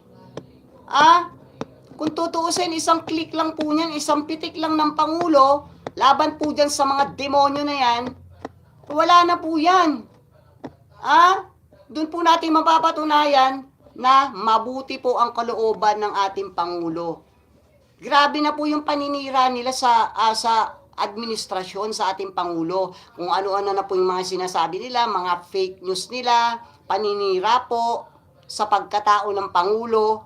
Pero mas pinipili pa rin po ng Pangulo na idaan pa rin po sa due process. Nung kapanahunan ni Duterte, may ganyan ba? Wala. Yung teacher nga lang na nagkasalita or nag-freedom of speech lang po siya, ha? Di ba pinahuli? Huli agad, kulong agad. Kung Duterte yan, tinapon na sa load quarry yan. Oo nga po, di ba guys? Kung yung ating pong administrasyon ay kasing ugali po ng matandang Duterte, tapos ganyang sinisira po yung kanyang pangalan, baka po matagal na po yung mga patay or even nakakulong na. Pero hindi po kasi ganon yung ating Pangulo, no? Kaya minsan nakakainis din eh. Kailangan minsan kasi si Mr. President gumamit na rin po ng pangil to eh. Kasi nakakabwisit na po itong mga hayop na ito, mga nagpapakalat ng fake news, na obviously naninira lang po ng reputasyon. Ayan, shoutout po Samuel Lopez, oo, napakabait talaga. Kasi naawa na may makulong na magnanakaw ng maleta, pera, di ba, napakabait na niya, di ba? Sabi niya po, okay, tuloy po natin. Nakakaawa ang mga obstructionist na tulad ng isang senadora. Nagre-rely, gumagamit ng fake news para makapanira lamang at para kalat ang mga ganitong klaseng maling impormasyon. Pero mas nakakaawa ang mga taong pumalakpak habang nakikinig kay Senator Amy Marcos. Parang ano lang yan guys, di ba? Yung nag-speech si matandang Duterte, pinagmumura niya yung Diyos. At mas ahead or mas magaling pa daw siya kay Satanas. At papalitan niya daw po yung demonyo sa trono once na pumunta po siya sa impyerno. Tapos yung mga nanonood, pumalakpak pa. Di ba nakakaawa po? Dahil kung ano pong yung utak meron si Duterte, yung mga pumalakpak, ganun din po. Nasa tamang pag-iisip pa po ba yung murahin ang Panginoon at yung mga nanonood ay pumapalakpak pa? Wala na. Nakakaawa. Grabe. Dahil malamang, hindi nila alam na ang mga sinasabi ni Senator Amy Marcos ay mga kwentong walang basihan. Nakakaawa dahil malamang ay hindi nila alam na sila ay ginagawa lamang mangmang. Sinabi natin, na nadinig natin ang kanyang mga sinabi. Ang unang-una yung binanggit ay wala daw pakialam ang gobyernong ito. At may binanggit pa siya tungkol sa paggamit ng illegal na droga ang gobyernong ito. Pero ang tanong natin, ngayon ay sigasig ni Senator Amy Marcos na manira sa gobyerno. Samantalang 2019 siya ay senadora na. 2016 siya naman yata ay gobernador. At kilala naman niya. Guys, wait Ang lang po, dating palay ko Pangulong natin live. Maraming salamat. Nalaman din naman niya na nang umamin ang dating Pangulong Duterte sa paggamit ng illegal na droga. Pinaghandaan po natin talaga ito para maipakita natin talaga ang gumagamit ng illegal na droga sa panahon na siya ay Pangulo na. Pero sa mga pag-amin na ito ni dating Pangulong Duterte, tumahimik siya at wala siyang anumang pintas. Maliban pa dyan, bakit natin sinasabi na walang basihan ang kanyang mga sinasabi? Dahil pinag-iigting niya ang galit sa mga farmers at mga mangingisda na mga kababayan natin at sinasabing walang tulong. Napaabot ang gobyerno. Hindi natin alam kung Senator Amy ay bulag, nagbubulag-bulagan o talagang pinipikit lamang niya ang mata niya sa katotohanan para magamit siya sa paninira sa gobyerno ito. Marami na po ang naipaabot na tulong ang ating gobyerno, lalong-lalo na sa ating mga magsasaka at sa mga mangisda. Ilan lamang ito sa ibibigay ko sa inyo na mga ebidensya. June 30, 2026, 186 Pangasinan fisherfolk received livelihood grants. Bago lamang po ito. So nakakataka kung bakit hindi po yata updated si Senator Amy Marcos sa mga pangyayari, sa mga programa ng gobyerno. At April 12, 2026, PBBM strengthens support for farmers and fisherfolk. So ano po ang kanyang basihan sa pagsasabing hindi tumutulong ang gobyerno sa mga magsasaka at sa mga mangingisda natin? At ito pa po, June 12, 2026, PBBM Food Assistance Program reaches 703 Camiguin farmers, fisherfolk. So hindi po ba mas nakakaawa ang mga taong nakikinig sa kanya? Dahil kung hindi magkakaroon ng pagsusuri ang mga nakikinig ay talagang mananatili silang mangmang sa katotohanan. At meron pa po siyang nasabi patungkol sa nagkukunwaring hindi nakikita ang sambuntong na ebidensya ang dose-dose ng testigo.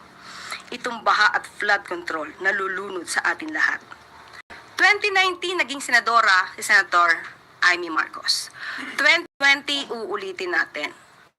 Umamin si dating Pangulong Duterte na marami siyang ghost projects. 2018, nagsabi si Congressman Andaya na maraming flood control projects na hindi maayos. Nasaan siya? Nagpa-imbestiga pa siya. So, ang nakalamang, bakit nung panahon kaya ni dating Pangulong Shoutout po Duterte siya ay Angeles Fernandez. at ngayon lamang siya nag-iingay habang ang kanyang kapatid, si Pangulong Marcos Jr., ay masigasig na mapanagot ang dapat na mapanagot. Okay, dito naman po tayo kang ombudsman. Tuloy po ang kaso. Tuloy.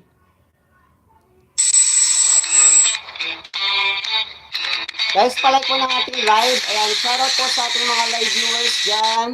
Hindi mapipigilan ng mga kilos protesta ang napipintong pagsasampa ng kasong... Sige, magpagod kayo. Magpagod kayo kakarali dyan. Pero hindi nyo mapipigilan yung kaso laban kay Piluka. Okay? Plunder at bribery laban kay Senator Rodante Marcoleta. Ayon kay Ombudsman Hindi na po ako makapaghintay na makita po na mapusasan tong putang inang Marcobeta na to. Crispin Remulla, ang mga nangyayaring rally ay parte ng freedom of expression ng naturang religious group. Ngunit wala umano itong epekto at tuloy pa rin ang timeline nang matanong kung may inaasahan pa ring pagkakaso sa Sandigan Bayan bago matapos ang linggong ito. Ako, malapit na. Nothing's changing. Nothing has changed. Nothing has changed. Sir, nakapahuli na ba? Nothing has changed. We will find. Sir, this week pa ba? Sir, this week this is not changed. Okay? May mensahe po kayo sa Wala akong mensahe. Basta sa akin lang, we will do our job. We will do our job. Gagawin namin ang trabaho namin. Nahaharap ngayon sa plunder at bribery complaints ang senador para sa natanggap nitong kabuuang 75 million pesos mula sa tatlong individual habang siya pa ay kongresista bago tumakbo bilang senador noong 2025. Hindi ito idineklara ng mambabatas sa kanyang Statement of Assets, Liabilities and Net Worth maging sa kanyang Statement of Contributions and Expenditure. Una nang nabanggit ng anti-graft body na pasok pa rin kasuhan ng plunder ang isang government official kahit private fund ang natanggap nito dahil lagpas ang halaga sa 50 million pesos. Naninindigan rin si Remulla na hindi nito pinupuntirya o sinisingle out si Senator Marcoleta. Anya, ginagawa lamang nila ang kanilang trabaho sa Office of the Ombudsman. Totoo naman kasi guys, nauna lang po si Marcoleta kasi po mabigat na po yung ebidensya sa kanya. Dahil siya po yung inaakusahan at siya po mismo ang umamin. Kaya po nauna si Marcoleta. People selective. No such thing. It's not selective justice. Freedom of expression nila yan, pero it's the wrong premise.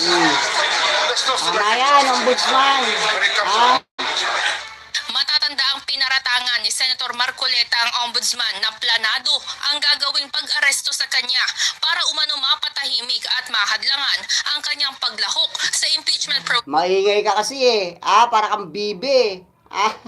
Putak ka ng putak eh. Di ba? Dahil sa kapuputak mo, dahil sa kaingayan mo, yung ebidensya na kinakailangan ay sa iyo na mismo nanggaling. Proceedings ni Vice President Sara Duterte na isasagawa sa darating na Lunes. Samantala, pagdating naman sa mga kongresistang contractors na iniimbestigahan ng tanggapan, ipapaalam na lamang umano ng ombudsman kung sino-sino ang tinutukoy nila kapag handa na silang magsampa ng kaso laban sa mga naturang mambabatas. Evan Alvarez, humahataw sa Balita Ngayon. Okay, meron naman pong DD shit. Huwag na nating pansinin. Yung mga DD shit, huwag nyo pong pansinin at maglulubay din yan. At hayaan na lang po natin sila. Dahil po sa mga DD shit na yan, yung sa mga comment nila, ay pabor po sa atin yan, sa atin pong analytics. Shoutout po Angeles Fernandez. Dito tayo.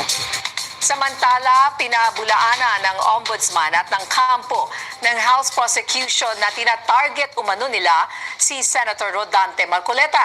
Anila walang kinalaman sa impeachment trial ng bise ang mga pangyayari at sadya mismong nahuli lang ang senador sa kanyang sariling salita. Yan ang umaalangkanang balita ni Mari Ocampo. Bobo kasi bobo si Marcoleta bobo. Walang Yung mayabang, na may legal background, ay bobo pala. pamumulitika.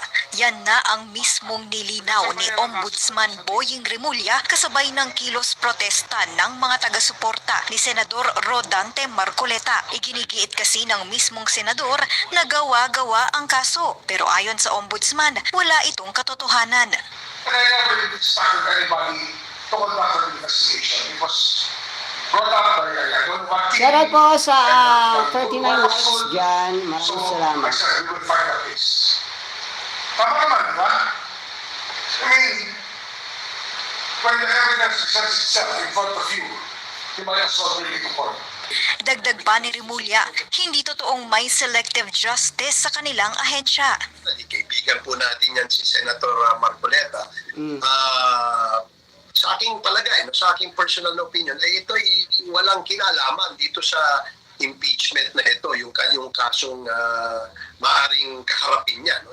Hindi rin pasok sa panlasa ni House Impeachment Advisor at dating Surigao del Norte Congressman Robert Ace Barbers ang mga alegasyon ng senador na parte umano ang kasong plunder sa planong hindi siya makalahok sa trial ni VP Sara. Bilang isang non-bailable na kaso ang plunder, nakapaloob sa batas na dapat suspendihin ang sinumang incumbent official na nahaharap dito. Gaya na lamang ng nangyari kay Senator Jing Jinggoy Estrada. Ibig sabihin, maaring mabawasan muli ang mga tatayong senator judges sa trial ng bise at direktang makaapekto sa bilang ng botong kinakailangan para ma-convict si VP Sara. Sa aking paniniwala, following the arguments in the Avellino versus Cuencong doctrine, kung walang coercive jurisdiction sa mga senator judges o sa mga senador o sa Senate, yung ibang membro, siguro dapat mag-adjust. Aniya, malaking factor ang presensya ng senator judges sa mismong trial. So, I guess it's not going to Shoutout po, Mariza Vergara. Sabi niya po, hindi yan ang tunay na INC. Yan ay INM, Iglesia ni Marcoleta, dahil hindi lahat ng INC ay pabor sa ginagawa niya. O tama naman po kasi alam naman po natin talaga na maganda po yung imahe ng relihiyon po ng Iglesia ni Cristo. Nabago na lang po ngayon guys dahil po dyan sa hindot na Marcoleta na yan. Dahil sa nag-iisang tao na pinagtatanggol nitong mga ito. Marami po talagang Iglesia ni Cristo na hindi po pabor. At marami na pong Iglesia ni Cristo na tumiwalag po dahil po dyan sa Marcoleta na yan. Nasira po yung imahe ng kanilang relihiyon.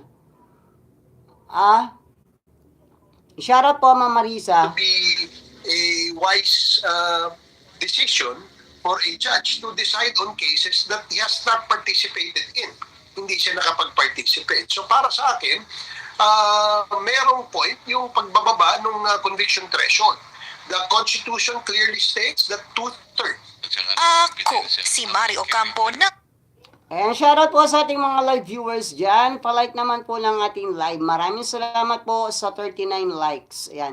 Panoorin naman natin itong si Romila Orculio. Nakakatuwa po ito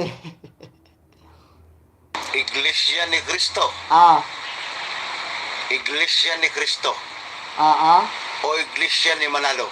Okay. Iglesia ni Manalo. Bakit yung bus hinaharang nyo sa EDSA? Bakit hinaharangan nyo ang kalsada? Anong kinalaman ng kalsada sa pinaglalaban ninyo? Pati kalsada dinadamay ninyo. Ang pinaglalaban ninyo ay galit kuno kayo sa korupsyon. Galit kuno kayo sa korupsyon. Kung galit kuno kayo sa korupsyon, bakit hinaharangan ninyo ang EDSA? Bakit binabalandaran ninyo ang bus? Anong kinalaman ng kalsada sa pinaglalaban ninyo? At ano ang purpose? Ano ang purpose? Bakit hinarang yung bus sa kalsada? Anong purpose? Anong purpose? Anong purpose ng bus? Bakit hinarang nyo sa kalsada?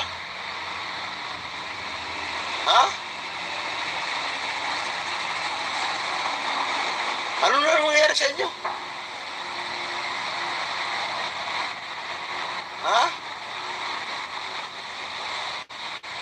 Tapos manghihikayat kayo, samahan kayo? Yan. Nanghihikayat kayo, samahan kayo sa pinaglalaban ninyo? Akala ninyo maraming natutuwa sa inyo dyan? Yung hinaharangan nyo ang EDSA? Hinarang yung bus na sa EDSA? Parang naghahanap na kayo ng kaguluhan Panggugulo lang ginagawa ninyo Anong klaseng relihiyon kayo? Anong klaseng pananampalataya yan? Pati yung EDSA, hinarangan na nyo ng bus para wala makadaan? Anong purpose nun?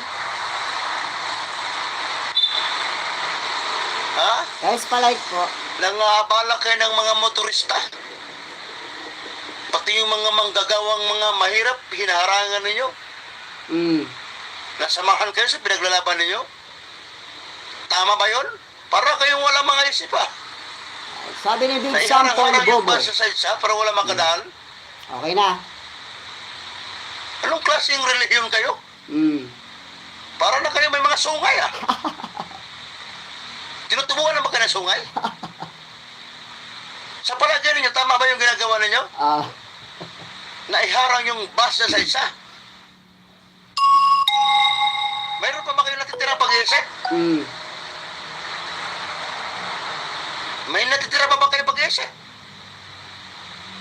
Isipin mo, iharang mo sa gitna ng kalsada ng EDSA ang bus? Anong kinain ninyo? Lugaw? Lugaw ng isang waiting lord? Ah, Ha? Doon pa lang mali ang ginagawa ninyo eh. Nakakaperwisyon na kayo mga motorista, mga nagtatrabaho. Biro mo, ihaharang mo yung bus sa buong EDSA ng kalsada, iharang mo, ibalandran dyan. mhm. Ha? Buwa ka ng ina ninyo. Nakunya-kunyari kayo, galit kayo sa kurap sa panahon ni Duterte. Maraming kurap, hindi nga kayo nagsalita. Oo. Maraming pinatay si Duterte, hindi nga kayo nagsalita. Mm. Ha? Buwa ka ng ina ninyo. Naghihikayat kayo, samahan kayo sa pinaglalaban ninyo. Suluhin yung mga pinaglalaban ninyo. Ha? Namimemorisyo kayo? Nangabala kayo? Akala nyo maraming natutuwa sa inyo? Maraming galit sa inyo? Bakit kailangan harangan nyo ang isa? Anong purpose doon? Bakit kailangan nyo ibalandran yung mga bus dyan? Kaya, Anong guys, sabihin si doon? Kuya. Anong kinalaman ng kalsada sa pinaglalaban ninyo? Wala kayong mga good manners and right conduct. Wow. Wala kayong good manners and right conduct. Wala kayong respeto. Ah, Wala kayong paggalang sa mga iba dyan na dumadaan dyan. mhm. Wala kayong respeto sa mga dumadaan dyan. Guys, palike po. Sa palagay ninyo, may natutuwa ba sa ginagawa ninyo? Maraming galit sa ginagawa ninyo. Dahil yung alam niyo naman yung EDSA, yan ang pinakadaanan ng lahat ng sasakyan. Oo. Yan yung alternative na daanan. Tapos ibalandra ba naman ang basa sa gitna ng kalsada ng EDSA? Mm. Kung hindi ba naman kayo mga hunga o mga utak ninyo? Ha? Tapos magpakilala pa kayong tagasunod kayo ni Kristo? Mm. Paano naging tagasunod kayo kay Kristo? Ganyan ba ang gawain ng tagasunod ni Kristo? Na ibalandra yung basa EDSA?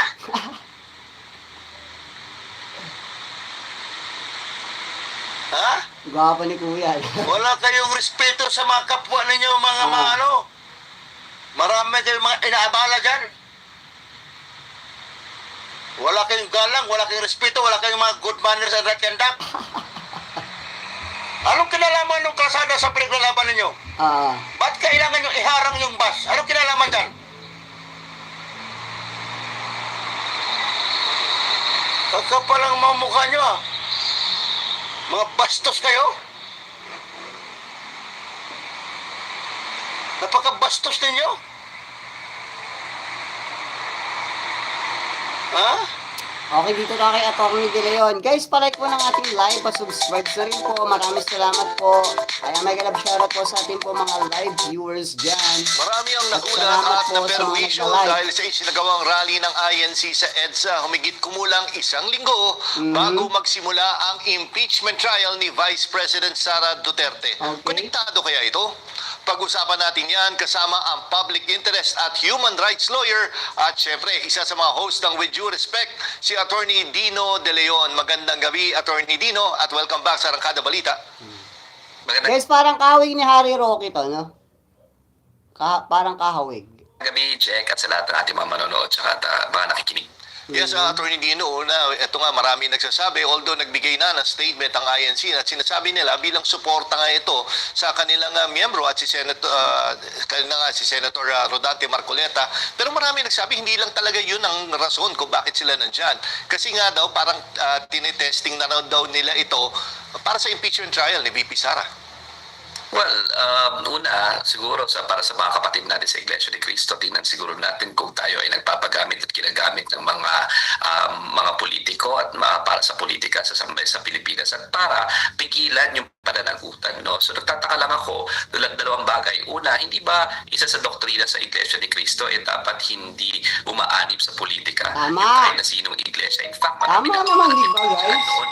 noon na mga miyembro ng Iglesia ni Cristo pagka sumaanib sila sa politika. Bakit exception si Rodante Marcoleta? At bakit bumabakas yung Iglesia ni Cristo kay Rodante Marcoleta na siya mismo naman ang umamin na tumanggap siya ng 75 million pesos nung siya ay congressman? At yan ay matuturing plunder. Hindi ba dahil sa ating mga batas na pag kumukuha ka ng gifts, part yan ng ill-gotten wealth, lalong-lalo na kung nakaupo ka bilang isang public official. No? So bakit ito pumapayag ang ating mga kapatid sa Iglesia ni Cristo na magpagamit at mapigilan ang pananagutan? Okay naman sa atin ang sinasabi nila, meron rin namang mga iba yung mga flood control scandal, lahat ng mga yan dapat ikulong kung sakaling may patunay o may katunayan. Pero the fact of the matter is, pagdating kay Rodante Marcoleta, may patunay bibig niya mismo mga dokumento mismo na isinumite niya noong doon sa disqualification cases. So bakit natin pipigilan ang pananagutan? No one should be above the law. No religion, no sect, Katoliko man yan, Muslim man yan, Iglesia ni Cristo man yan, o kahit na atheist pa yan, walang above the law, walang mas mataas sa ating saligang batas. And Attorney Dino, yung narrative na pinalalabas ngayon ng camp or mga sumusuporta kay Senator Marcoleta ay hindi naman daw public funds ang involved dito. Ano ba yung sinasabi sa batas natin? Well, malinaw doon sa sinasabi sa batas, yun yung isang way of committing plunder pag public funds. Pero may pangalawang way doon sa ating batas, and malinaw na malinaw yan, di ba? Ang sinasabi sa ating batas, number 2, Section 1D ng plunder law. Alam nyo guys, alam po ni Marcoleta yan. Kaya nga po nag-announce po siya na pwede na po siyang makulong. Alam niya po yan. Yung about sa kaso niyang plunder dahil dun po sa tumanggap siya ng gifts or donation. Alam niya po yan, kaya nga po siya nag-announce in public Receiving directly or indirectly kickbacks, commissions, or other monetary benefits. So kasama dyan yung regalo o yung donasyon, lalo-lalo na kung nakupo ka sa opisina. So it is of no moment na public funds yan. Pero tinan mo kung sinasabi lang diyan public funds. So nag-agree kayo na tumanggap si Rodante Marcoleta ng 75 million habang nakaupo siyang congressman. Hindi ba krimen pa rin yun kahit anong mangyari? Bakit tayo magda-rally dito sa EDSA para mapigilan yung ganyang malalang krimen at malalang unethical act, So okay sa inyo na lahat ng ating mga public officials kumukuha ng regalo ng limpak-limpak at milyon-milyon na salapi. Sabi ko nga kahit napansit malabon lang ang bawal ibigay doon sa mga kawani sa pamahalaan, kahit na wine na of significant value, kahit na hindi ganun kalaking significant value, dapat hinihindihan yan ng mga kawani ng pamahalaan. At marami na nakasuhan na natanggal na kawani ng pamahalaan kasi tumanggap ng napakaliliit pa na halaga. Pero 75 billion, excusable ba yun dito kay Rodante Marcoleta? At bakit pinipigilan ng Iglesia ni Cristo ang pananagutan? Kung meron silang defense at sinasabi nila, hindi naman yun plunder kasi hindi naman yan public funds Alam niyo po kung saan ang tamang avenue ng depensa sa korte. Hindi po yung pipigilan natin yung rule of law from taking its place. The fact of the matter is, malinaw sa batas na pag kumuha ka ng mga ganyang regalo of significant value while you're an officer, that is tantamount to plunder at explicit yan dito sa plunder law. So kung meron silang pag-aalinlangan sa batas, bring it to court, not block EDSA. Huwag niyong i-inconvenience ang sambay ng Pilipino para protektahan. At saka guys sa mga INC dyan, para hindi po kayo makaabala, dula lang po kayo sa sa Dome, sa Bulacan. Kung gusto nyo pong ipakita yung lakas nyo, doon kayo sa pag-aari nyo. Diba ang luwang nun? Ano silbi nun? Doon na lang kayo. Hindi yung diyan kayo makakaabala kayo sa tao. Hindi naman people power yan eh. Okay lang sana kung people power yan. Ang people power po lahat ng sektor, lahat ng religious group. Hindi po yan matatawag na people power dahil Iglesia ni Cristo lang po ang nagrarally dyan. Kailangan po ang people power, kung matatawag pong people power, dapat po halos lahat ng sektor, nagsasama-sama, lahat ng grupo, lahat ng religious group, magsasama-sama. Hindi po yung ganyan. Iharang nyo lang yung bus dyan para dumami kuno yung tao. Hindi po people power yung ganyan. Dahil kayo lang po yung nagrarally, wala pong nakikihalubilo sa inyong ibang mga sektor o ibang mga grupo o ibang mga relihiyon. Para hindi po kayo makaabala, doon na lang kayo sa dome nyo sa Bulacan, ang laki nun. Anong silbi nun? Ang laki ng ginastos nyo doon, dahil yung pondo, di ba? O doon kayo. Wala kayong maaabala doon. Makikita pa rin ng taong bayan at ng gobyerno yung power nyo. Yun lang naman yung gusto nyong ipakita, di ba? Hindi yung mga abala kayo, mamemerwisyo kayo ng mga taong dumadaan sa EDSA. Hindi naman yung people power eh. Tukmol power yan. Dapat doon po kayo sa dome nyo sa Bulacan, napakalaki nun. Magsama-sama kayo doon lahat. Kakasya kayo doon. Makikita pa rin yung power nyo. Makikita pa rin yung dami nyo. Diba? Ano silbi ng dome nyo sa Bulacan? Doon kayo. Hindi yun dyan kayo. Mamemerwisyo ng mga dumadaan dyan. Ano silbi ng dome nyo? Ang isang tao na kailangan harapin naman ang batas, no? Asan ba talaga ang gusto natin? Di ba isa lang ang ating saligang batas, isa lang ang ating ang bansa na dapat may rule of law. Bakit pinipigilan ang pagharap ni Rodante Marcoleta sa accountability? And Attorney Dino, tuwing na-interview ko kayo tungkol dito sa mga kilos protesta, na alam ko na isa kayo sa mga lagi yung sinasabi na karapatan ng kahit na sino na ipahayag ang kanilang saloobin laban sa gobyerno or kung ano man yung mga reklamo po nila. Pero dito sa nakita yung ginawa ng INC na biglaan ang ginawa nila at hinarang pa yung EDSA kasi kung matatandaan natin, usually yung People Power celebration ay dun lang sa May Temple Drive pinapayagan at hindi na nag-occupy ng EDSA. Pero tingin nyo ho ba, ito yung tama ba yung paraan na ginawa nila? Well, una, dapat mapag-coordinate ka. Alam mo, kami, every time nagpupunta kami sa mga rally, Diba sila yung nagbe-bend ng law eh. Sila yung bumabali sa batas. Nagsagawa sila ng surprise rally na hindi po sila nakikipag-coordinate sa otoridad dyan sa EDSA para po maiwasan yung mga traffic at yung maaabala at mapeperwisyo. Kailangan po ng permiso at kailangan po ng kooperasyon bago magsagawa ng pampublikong rally or sa public place. Kailangan po yan ng coordination sa otoridad bago po sila mag-umpisa ng kanilang rally. Para hindi po sila makakaabala at makakaperwisyo sa hindi naman po sumasali sa rally nila. Na kailangan lang po dumaan dyan, maghanap buhay, may emergency, papasok sa trabaho, papasok sa school. Kaya nga sabi ko po, kung gusto nyong pakita yung power, lakas at dami ninyo, doon kayo sa dome nyo sa Bulacan. Para may silbi naman yung dome nyo. Marami naman kayong budget, di ba? Doon na lang kayo sa dome nyo. Same pa rin yun. Maipapakita nyo pa rin yung lakas nyo, yung power nyo, yung dami nyo. Hindi yung diyan kayo nangaabala sa EDSA.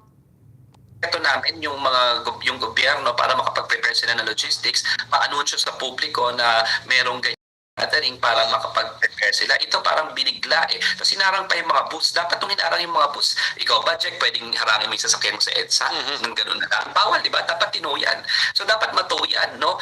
At saka sa akin naman, karapatan nating mag-express ng ating mga hinaing. Pero yung hinaing naman dapat natin, dapat naman siguro merong basis, di ba? At meron talagang nagagalit dahil may rason. Pero kung ang nagagalit tayo dahil kakasuhan si Rodante Marcoleta dahil sa mga pinaggagawa niya naman at siya naman mismo nagsupply ng ebidensya, ito tayo magagalit. Di ba yung ba talaga yung klase natin ng gusto ng rally, yung sabihin na wala dapat pananagutan kasi iglesia siya. Ganun ba iyon, no? At saka syempre hindi rin dito far from the possibility na ito ay destabilization attempt. So nagpapagamit ka ang mga kapatid natin sa Iglesia ni Cristo para mag-destabilize. Nakakatakot yan kasi hindi na kilala kong Iglesia ni Cristo na may doktrina na hindi dapat nangingialam sa politika at dapat hindi ayaw nga nila na magkakaroon ng union, ayaw nga rin nila dapat na namumulitika supposedly at sumasali sa politika o lumalawak sa politika yung kanilang mga miyembro. Pero ngayon ba ay nagpapagamit ng Iglesia ni Cristo sa destabilization? Yan ang kailangan natin pag-isipan, no? Kasi hindi malayang-malayo at sinasabi na rin ng mga ibang mga spokesperson ng Iglesia ni Cristo, mga kasama nila na maghanda na raw si Sara Duterte at siya na yung magiging presidente. May mga ganun na tayong mga naririnig, no? Destabilization ba ito? At kung hindi, ano ito? Economic sabotage ba? Kasi hinaharangan ninyo yung pinaka-importanting daanan sa Metro Manila. Hinaharang ninyo yung mga bus, no? I think there is an angle here na tingnan na sinasabotahin ninyo ang ekonomiya. Sinasabotahin ninyo ang sambayan ng Pilipino. Lalong-lalo na sinabi na rin ni Alan Peter Cayetano na ang purpose raw talaga is to actually inconvenience. Hindi ganun ang purpose ng protesta. At kung yan ang naging main protesta ninyo, huwag niyong itama yung sambayan ng Pilipino na gumagamit ng EDSA. May mga umiyak na na hindi nakapasok ng trabaho, hindi nakakuha ng importante na exam. Bakit? Para saan? Again, hindi naman talaga sa malinis na intention kundi protektahan ang may kasalanan sa batas. Ulit tanong lang, Attorney Dino, tingin nyo na weaponize na talaga yung religion sa ating bansa, lalo na sa politika. Kasi katulad nung binanggit nyo nga na hindi yan yung nakilala nyong Iglesia ni Cristo noon. Ako rin napansin ko nung nagbigay sila ng parang news item na nakita ko maraming basurang iniwan. Kasi ang pagkakilala ko sa Iglesia ni Cristo, tuwing may pagtitipon sila, kanya-kanya silang ligpit ng basura. Pero definitely, ito yung hindi nangyari. So ang tanong ko is, tingin nyo na infiltrate na rin ang Iglesia ni Cristo? Kumbaga nagagamit yung grupo nila ng isang sektor para maparami yung numbers po nila. Yan ang kailangan pag-isipan ng mga kapatid natin sa Iglesia ni Cristo. Kasi ano bang klase ang gusto nating simbahan? At ganyan ba na hino-hold hostage ninyo ang national government? Ang sambayan ng Pilipino? Hindi dapat, no? So sa aking palagay, again, regardless, Iglesia ni Cristo man yan, Katoliko man yan, kahit ano pang simbahan yan, no one should hold the state hostage.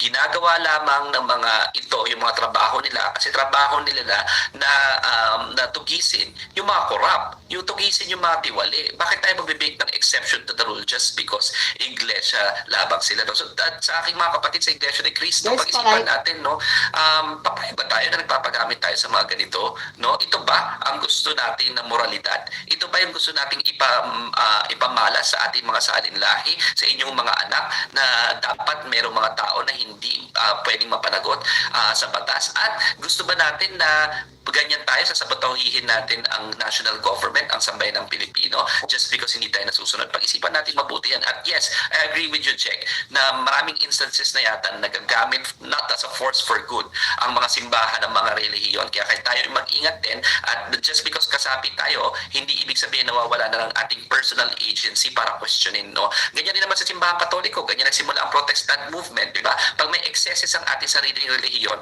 pwede nating questionin, pwede nating sabihin, hindi tama yan, no? Dahil any church is a human institution.